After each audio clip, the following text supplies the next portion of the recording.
우리가 계속해서 헌신과 관련된 말씀을 나누고 있습니다. 헌신이라고 하는 명확한 단어는 아니지만 이 헌신의 의미를 담고 있는 이 히브리어 용어를 통해서 우리가 헌신에 대해서 이 말씀을 나누고 있습니다. 오늘은요, 헤렘이라는 단어입니다.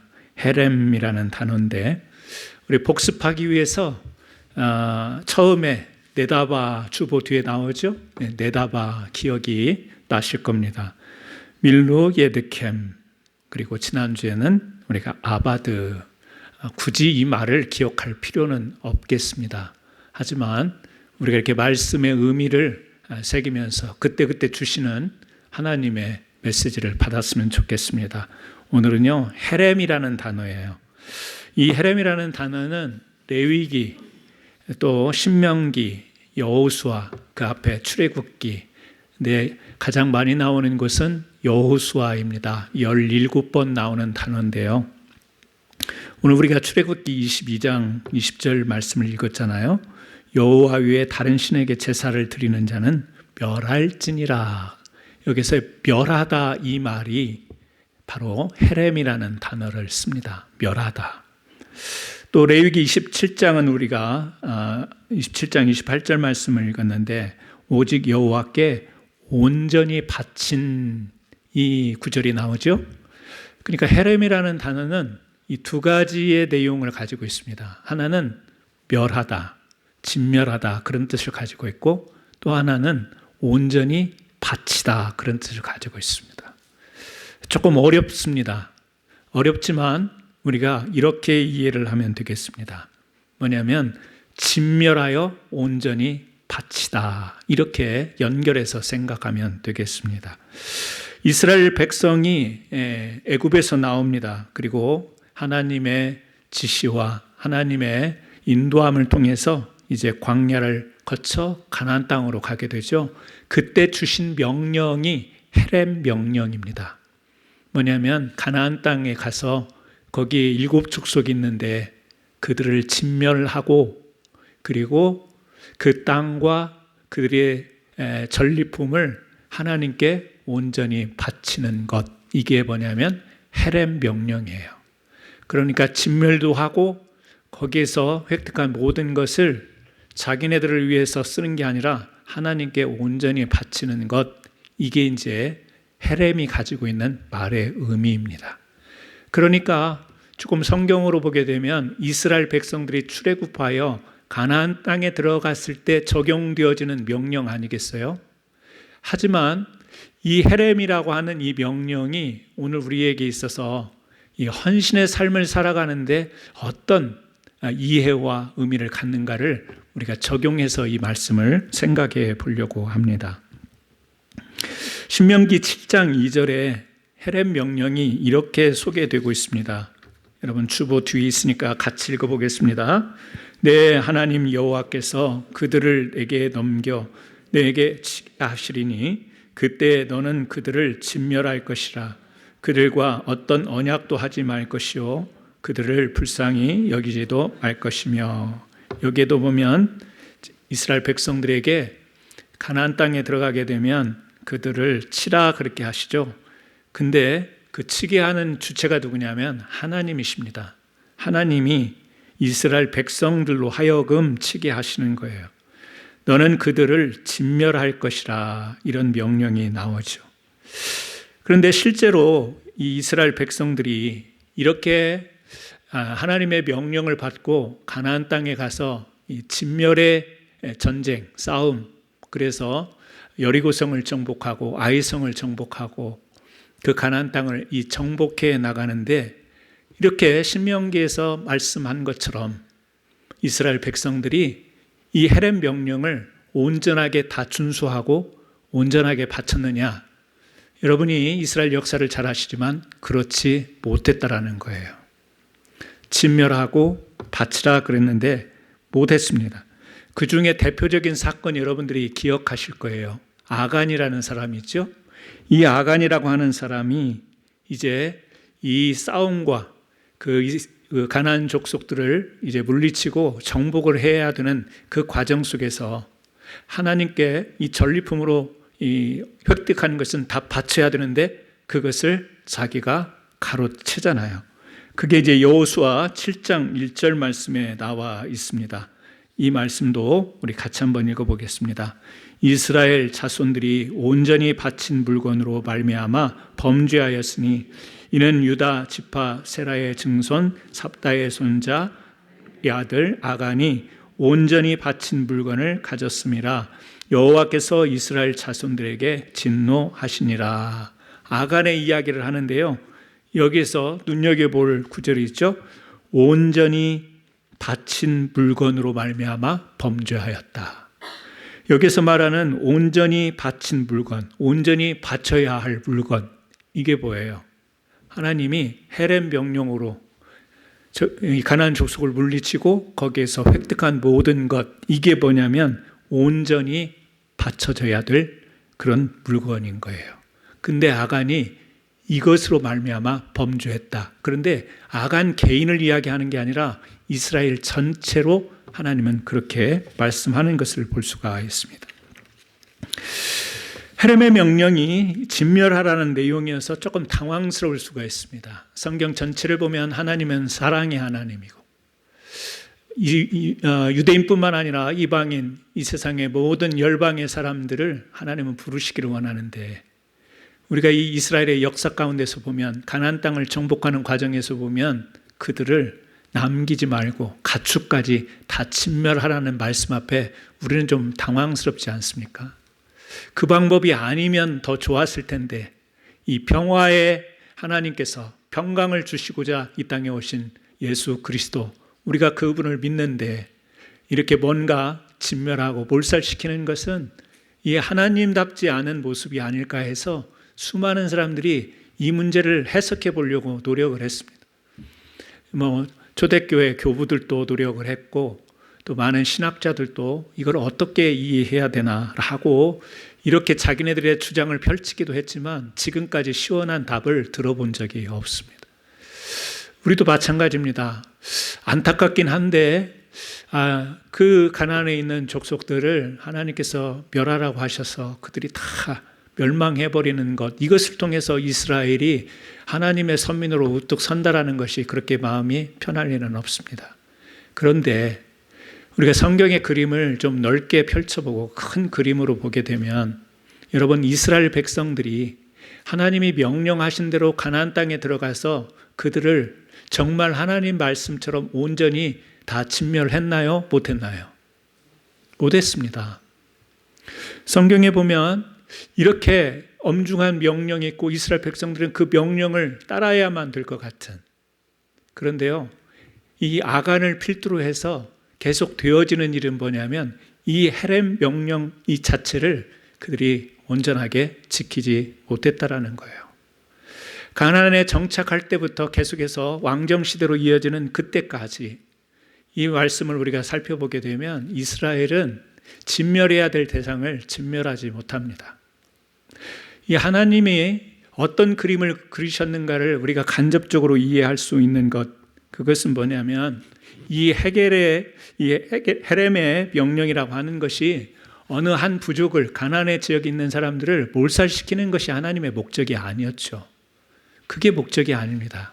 지금 목적은 하나의 선택된 이스라엘 통해서 온 인류에게 이 하나님이 부르시는 이 하나님 백성의 정체성이 어떤 것이냐, 우리가 하나님의 거룩함을 지키고 살아간다라는 것이 무엇이냐를 역사 속에서 교훈하기 위해서 그 시대와 상황과 그 민족들을 이제 표본으로 삼으셨다라고 하는 거예요. 우리가 가끔 어떤 유원지나 이런 공원에 가보면 이렇게 경고 사인이 있지 않습니까? 미국에서는 잘 못 봤는데 한국에서는 그런 사인을 많이 봤어요. 쓰레기 버리면 벌금 얼마, 여기에서 고사리 따면 벌금 200불, 이런 거 사인 있지 않습니까? 여러분, 그 사인을 세워둔 목적이 벌금을 걷어들이기 위해서 세워놨을까요? 아니면 자연이 훼손됐기 때문에 그걸 보호하기 위해서 세워놨을까요? 너무나도 당연하죠. 목적은 자연이 훼손될까 봐 그런 사인을, 그래서 때로는 벌금을 내기도 하고 징벌을 받기도 하지만 목적은 자연을 훼손시키지 않는 것, 거기에 있듯이 하나님께서 이런 헤렘 명령, 진멸하라고 하는 명령은 그 민족이 물론 우상 숭배하고 이방신을 섬기는 그 자체로서 심판받아야 되기 때문에 그렇게 쓸어버리시라는 이야기가 아니고 포커스는 이스라엘 백성들에게 있는 거예요. 이스라엘 백성, 지금 가나안 족속이 지금 그들을 향해서 하는 말씀이 아니고 이스라엘 백성을 향해서 하시는 말씀이에요. 그런데 역사의 결과를 통해서도 보지만 이스라엘 백성은 이 헤렘 명령을 잘 준수하지 못합니다. 우리가 성경을 이렇게 하나하나 세세하게 읽다 보면 이런 오류를 범할 수 있어요.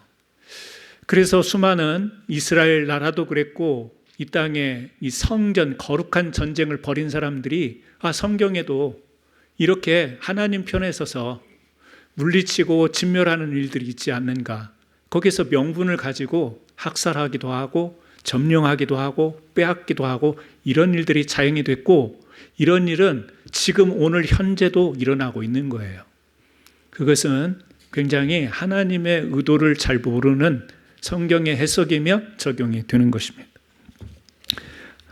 에스겔서 33장 11절에 이런 말씀이 있어요. 주 여호와의 말씀이니라. 나는 악인이 죽는 것을 기뻐하지 않고 악인이 그 길에서 돌이켜 떠나 사는 것을 기뻐하노라.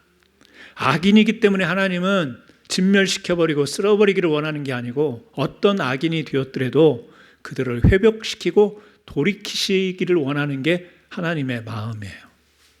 자, 여호수아가 가나안을 정복하고 그 뒤에 사사시대를 거치고 왕정시대를 거칩니다. 쭉 거치지만 실제 모습 속에서 그 가나안 땅에서 진멸당하는 자가 누구냐? 이스라엘이었어요. 오히려 이스라엘이 나라를 빼앗기고 포로로 잡혀가고 그들이 진멸당하는 모습을 보게 됩니다. 그리고 성경에 보면 이렇게 하나님께서 이 이방 족속들을 진멸하라고 했는데 여러분 헷 족속의 우리야 기억하십니까? 다윗의 장군 우리야 얼마나 충성된 사람이었어요. 이 사람이 헷 족속입니다. 가나안에 멸하라고 한 그 대상 중에 한 사람이었어요. 그런데 성경에 다윗의 충성된 종으로 소개가 되고 있습니다. 신약에서도 여전히 가나안 사람들이 많이 존재하고 남아 있었어요. 여러분 기억나시는 대표적인 인물 중에 가나안 여인 수로보니게 여인 기억하실 겁니다. 주님이 뭐라고 하셨죠? 칭찬하셨어요. 저 사람은 가나안 족속이니까 어떻게 겨우겨우 목숨을 부지하여 여기까지 왔지만 저들은 진멸해야 될 대상이야. 이렇게 말씀하셨나요? 아니요. 이스라엘에게서도 찾아볼 수 없는 믿음을 가진 자로 여기는 거예요. 그러니까 성경 전체의 그림을 보게 되면 저는 두세 가지밖에 이야기를 하지 않았지만 하나님은 가나안 족속이기 때문에 지금 멸하는 그런 의도가 아닙니다. 지금 주 타겟은 이스라엘 백성이에요. 그래서 이스라엘 백성들을 보면 물론 여호수아가 여리고 성도 갑니다. 아이 성도 점령합니다. 남과 북을 다니면서 가나안 땅을 점령하게 되지만 시간이 지나면서 어떤 일들이 벌어지죠? 진멸하고 하나님께 온전히 바쳐야 되는 것들을 자기네들이 탈취합니다. 탐욕으로 갖게 됩니다. 짐승 죽여야 되는데 죽이지 않습니다. 재산으로 여깁니다. 이런 일들이 비일비재하게 이스라엘 역사 가운데서 일어나죠. 그러다가 어떻게 되나요? 이스라엘이 아수르에게 바벨론에게 진멸당하지 않습니까? 자, 그렇다면 이 헤렘이라는 법은 이스라엘이 가나안 땅에 가서 저들을 진멸시키고 하나님께 바치라, 이게 이스라엘이 해야 될 일이 아니라 그 대상이 이스라엘이라는 것을 우리는 성경을 보면서 깨닫게 되는 거죠. 진멸의 대상이 가나안 족속, 우상성계는 이방 족속도 되겠지만 그보다는 지금 누구를 향해서 이야기하냐면 이스라엘을 향해서 이야기하는 것을 볼 수가 있어요. 여러분 그렇습니다. 예수님이 이 땅에 오셨죠? 왜요? 이 헤렘 명령을 지킬 자가 없는 거예요. 이 땅에 하나님의 거룩을 온전하게 지키고 하나님이 부르신 백성들이 하나님과 온전하게 교통할 수 있는 이 땅에 사람이 없어요. 왜? 죄가 있기 때문에요. 그래서 친히 예수님이 이 땅에 오셔서 헤렘이 되신 거예요. 당신이 진멸당하신 거예요. 그리고 당신이 제물이 되어서 하나님께 온전한 제물이 되어주셔서 우리로 하여금 의롭게 구원의 백성으로 삼아주신 것. 이게 복음이잖아요. 그러니까 예수님이 도저히 우리가 안 되니까 예수님이 친히 헤렘의 대상이 되어버린 거예요. 진멸당해가고. 왜요? 하나님과 멀어지고 하나님과 길로 나간 이 인류의 죄를 가지고 친히 진멸당하시고 친히 온전히 바쳐지게 된 거예요. 그래서요, 우리가 이제 헌신 그러면 바친다 이 의미가 연결이 되긴 해요.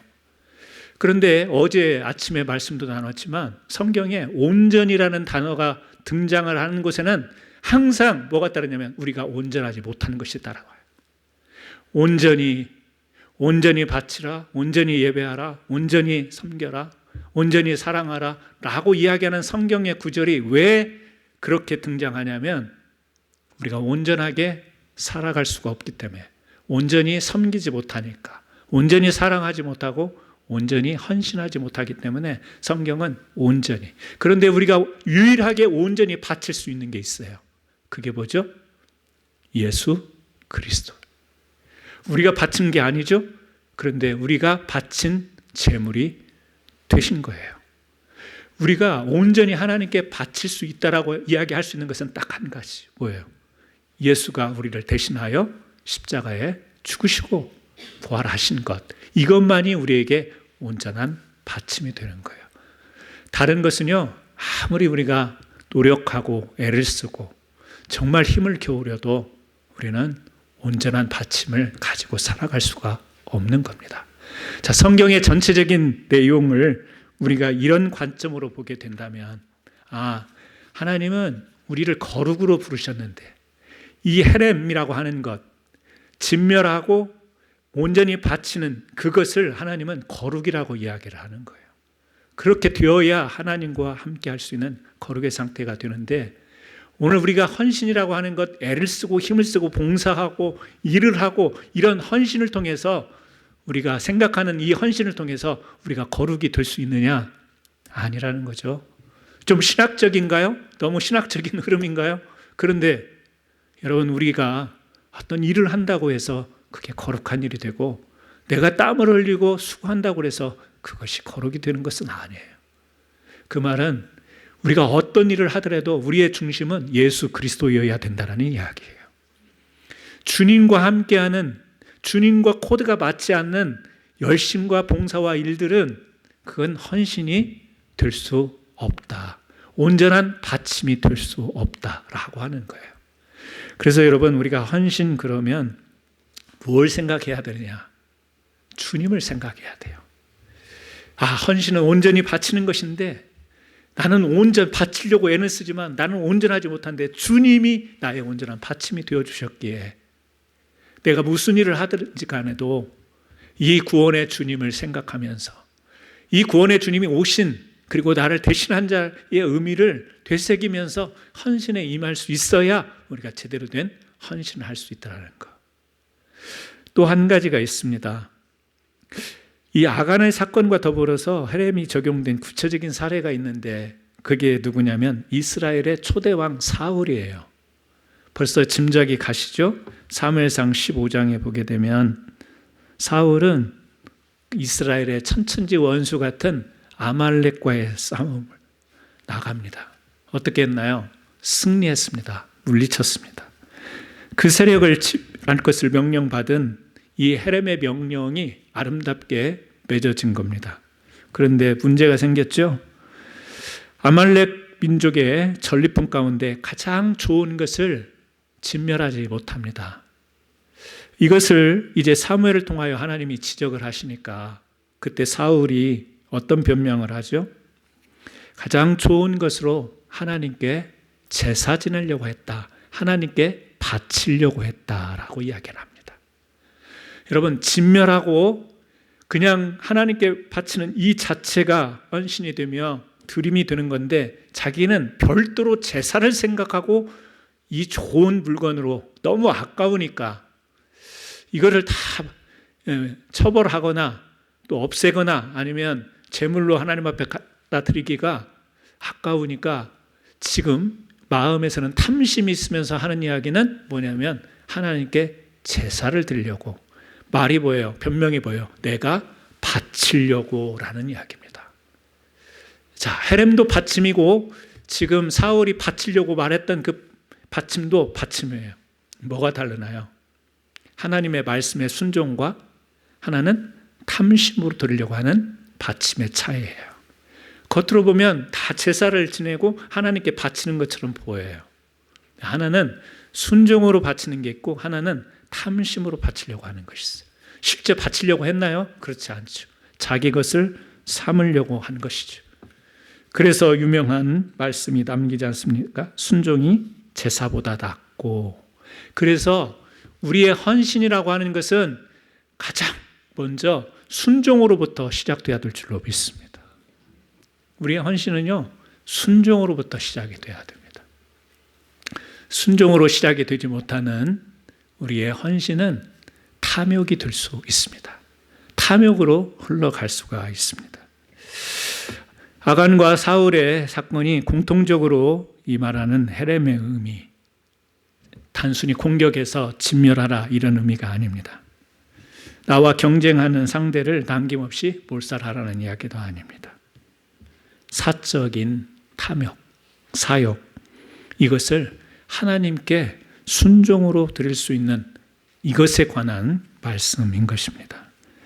여러분, 이스라엘 백성이 사울뿐만 아니라 전쟁이 끝난 후에 그 매력적인 전리품들을 보면서 얼마나 아까웠을까요? 야, 평소에 내가 가지 못했던 것을 저 사람들은 가지고 있었네. 야, 이거 우리 집에다 가져다 놓으면 우리 집이 그냥 반짝반짝 빛나겠네. 생각할 수 있겠죠? 지금 말이니까 이렇지만 여러분도 이렇게 탐스러워 보이는 거, 아니 꼭 뭐 선악과 생각하지 말고요. 죄적인 걸 생각하지 말고 그냥 우리 사람 본능적으로 이렇게 갖고 싶은 거 보면 탐나는 것이 있습니다. 저는 목사라고 해서 탐내는 것도 없고 갖고 싶은 것도 없는 줄 아십니까? 여러분이 갖고 있는 좋은 거 보면 저도 탐나기도 합니다. 조심하세요. 없어질 수 있습니다. 사람의 본능인데요. 탐나다라는 용어를 굉장히 우리는 부정적으로 사용하고 지금 설교에서도 부정적으로 사용하는 거지만 우리가 욕심이 생기죠. 있죠. 그래서 그 정당한 방법과 또 성실한 방법을 통해서 그것을 우리가 얻기도 합니다. 그런데 지금 성경에서 말하는 이 이스라엘 백성들이 멸하고 하나님께 바쳐야 되는 것을 그들이 빼돌린 것은 그들의 탐심 때문이었다라고 하는 것이죠. 갖고 싶은데 탐나는데 그 욕망을 내려놓는다라는 것, 이게 이 거룩의 훈련인데요. 이게 쉬운 일이 아니라는 거죠. 아까운 것을 포기해야 되는 거룩한 이 전쟁, 이것을 우리는 영적인 전쟁이다 이렇게 이야기할 수 있는 겁니다. 그러니까 7 족속들과 둘러싸여서 싸우는 이 전쟁, 물리적인 전쟁도 영적 싸움이 될 수 있지만 하나님의 명령을 받고 하나님의 명령을 따라서 아까워하지도 않고 탐내지도 않고 그 명령을 그대로 온전히 지킬 수 있는 이것이 굉장히 큰 영적 전쟁이죠. 그러니까 우리가 바라봐야 될 영적 전쟁의 대상은 누굴까요? 우리 자신인 거예요. 아무나 보면서 저 사람 마귀야, 사탄이야. 세상을 바라보면서 마귀 짓이야, 사탄 짓이야 이렇게 탓할 일이 아니고 우리 자신을 보면서 내가 헤렘, 내 안에서 절제하고 내 안에서 진멸시켜야 될 그 죄의 속성들을 우리가 완전히 제거하지 못하면 여러분, 우리는 열심히 교회를 섬기고 봉사하고 선교하고 헌신하는 것 같아도 그 헌신이 하나님께 온전한 바침이 될 수 없다라는 거예요. 교회 보면 참 열심히 있는 그런 섬김들이 보여집니다. 우리 교회뿐만 아니라 모든 교회들이 그렇죠. 하나님께 열심히 섬기는 그 헌신의 모습들이 너무 힘이 되고 또 서로에게 위로가 되고 격려가 되어서 교회 사역에 얼마나 풍성한 열매를 맺는 힘이 되는 줄 모릅니다. 그런데 이런 부분들을 우리는 조심해야 됩니다. 노크하고 진단해야 됩니다. 이 열심과 이 헌신이 이 교회의 분위기를 좋게 하고 교회의 일은 할 수 있지만 그것이 정말 주를 위한 일인가? 그리고 그 마음 속에 헌신과 노력과 봉사 속에 혹시 우리의 숨어있는 탐심은 없는가? 아나니아와 삽비라가 자기의 가진 재산을 팔아서 하나님께 바치려고 했어요. 성령이 역사하시고 인도했습니다. 그런데 어떻게 했죠? 일부를 감췄습니다. 누가 바치라고 했습니까? 근데 바친다고 해놓고 바치려고 해보니까 조금은 아깝습니다. 그런 마음이 생겼습니다. 다 바치지를 못했죠. 여러분, 누가 보더라도 그 당시에 그 교회에 있던 아나니아와 삽비라 초대교회에 그 사람들처럼 불쑥 자기의 재산을 내놓을 수 없는 사람이 더 많았을 거예요. 그냥 말로만 내가 헌신할 거야 해도 그 사람이 어떻게 보면 다른 사람보다 더 헌신적인 모습으로 보였을지도 모르겠습니다. 그런데 실제 재산을 내놓았어요. 그러니 누가 보더라도 그 사람은 하나님께 헌신하는 사람이었어요. 성경은 너무 냉정하게 우리에게 보여주고 있어요. 사람 속에 감추어진 숨겨진 탐심의 마음을 그대로 성경은 보여줍니다. 헌신 맞다. 재산 팔아서 드리는 것 누구도 못하는 일을 했다. 그러나 그 마음 속에 있는 그 탐심은 헌신이 되지 못하고 온전한 바침이 되지 못한다. 왜요? 자기의 소유권을 하나님께 맡기는 소유권을 드려요. 그런데 뭘 못했나요? 결정권은 자기가 가지고 있는 거예요. 하나님 앞에 바칩니다 그래 놓고 이만큼만 드려도 되겠다라고 하는 결정을 누가 내리나요? 자기가 내리는 거예요. 여러분, 우리가 하나님 앞에 헌신이 그래서 쉬운 게 아니에요. 헌신하고 헌신 이러니까 우리는 너무 교회에서 익숙한 이야기지만 제대로 된 헌신. 그러면 목사님 누가 헌신할 수 있겠습니까? 누가 헌신자로 설 수 있겠습니까? 그런 반문을 한다면 뭐라고 대답할 길은 없지만 그래도 우리의 신앙이 어떤 신앙으로 우리는 신앙생활을 하기를 원하는가? 오늘 우리가 묵상으로 기도할 때 그 나눴던 그 구절 가운데 정직한 영이라고 하는 거예요. 여러분, 이 시대에 중요한 단어가 있다면 그것이 아닐까 싶어요. 정직한 영. 못하는데 하는 것처럼, 하는데 못하는 것처럼. 이런 게 아니고요. 있는 그대로. 말씀드렸잖아요. 누가 헌신할 수 있겠는가? 우리는 온전한 헌신이 안 돼요. 근데 이미 예수 그리스도께서 우리 헌신자로서 우리 앞서 가셨어요. 그리고 우리를 대신하셨어요. 그러니 주님이 왜 그렇게 하셨는가? 그 주님의 뜻, 그것이 거룩인데 우리가 그 거룩에 동참하도록 정직한 마음으로 그리고 정말 하나님께 소유와 결정, 주권을 맡겨드리는 그런 자세로 갈 때 우리는 헌신에 참여할 수 있는 줄로 믿습니다. 그래서 오늘 헌신, 이 헤렘이라는 단어를 통해서 두 가지를 생각했으면 좋겠습니다.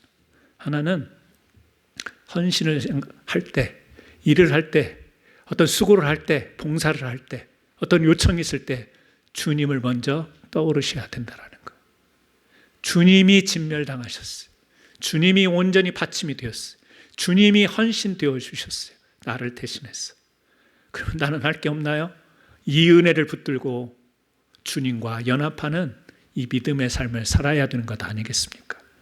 주님을 묵상하면서 헌신의 자리로 부름을 받는 것, 이것이 또 우리가 나가야 될 길이고, 또 하나는 열심히 헌신하는 가운데도 혹시 탐심이 있지는 않는가? 헌신의 대가를 바라지 않는가? 헌신을 해놓고 내가 거기서 나의 의를 드러내는 것이 아니라 나는 이렇게 헌신했는데 저들은 뭐 하는가? 나는 이렇게 헌신했는데 교회에서 주어지는 보상은 무언가? 이것은 온전한 헌신으로 다가가는 우리들의 마음이 아니겠죠. 그래서 오늘 우리 사랑하는 모든 성도님들이 우리 교회는 다 이미 헌신자들이 되어 있어요. 왜 그럴까요? 이 논리의 장난 아니고요. 여러분들이 헌신자가 되었어요. 왜? 주님이 진멸되셨기 때문에 그래요. 주님이 온전히 나를 대신해서 바쳐졌기 때문에 여러분이 헌신자입니다. 나는 교회를 못하니까 헌신이라는 말은 좀 멀어요. 나는 사정이 있고 나는 솔직히 내 마음속에 그런 막 나서서 내 무엇을 이렇게 바치고 열정을 드리고 시간을 드리고 물질을 드리고 그런 마음이 없어요. 여러분은 없다고 하지만 이미 하나님이 헌신자로 부르신 거예요. 자, 옆에 분 한번 보세요. 졸던 분 깨셨네, 이제? 눈 뜨셨어요? 네. 줄다 이렇게 조시면 안 돼요. 네. 자, 옆에 분 보시고요. 아, 나는 이미 헌신자였습니다. 라고 이야기를 하세요. 나는 이미 헌신자였습니다. 구신자가 아니고요. 섬기는 헌신자가 되었어요. 여러분, 인식이라는 게 되게 중요한 거예요. 설교가 말로 끝나지 말고요. 여러분의 머릿속에 나는 헌신과 먼 사람이 아니라 내가 이미 헌신자예요. 왜? 예수 그리스도가 이미 헤렘이 되셨기 때문에.